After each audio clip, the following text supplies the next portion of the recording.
Entre les remakes de films européens et la furie des sérials, on est en droit de s'interroger sur la vitalité du cinéma américain en matière de scénario. Avec le premier épisode des aventures du héros barbare, John Milius illustrait avec vigueur ses fantasmes idéologiques et s'il le faisait sans humour, il avait pour lui sa conviction. En convoquant Richard Fleischer pour le deuxième volet, les producteurs espéraient une mise en scène spectaculaire.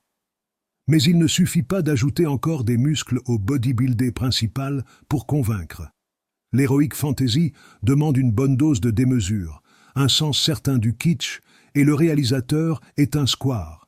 Il manque à Conan le destructeur des moments de paroxysme qui le propulserait dans une autre dimension que celle d'un film d'aventure honnêtement filmé.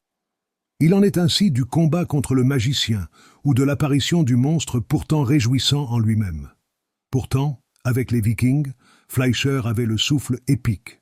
Mais il semble croire qu'il suffit de faire bouger d'un plan à l'autre les deltoïdes de Conan pour obtenir l'effet désiré.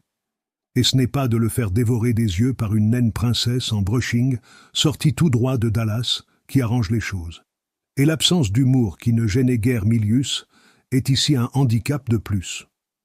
D'autant qu'il existe à l'intérieur du film une exception. Grace Jones, qui, en cuirette déchaînée, apporte justement la touche de camp réjouissante et jubilatoire. Surgie directement d'une bande dessinée, elle est la seule à secouer la torpeur environnante. Bertrand Philibert. Cinématographe. Octobre 1984.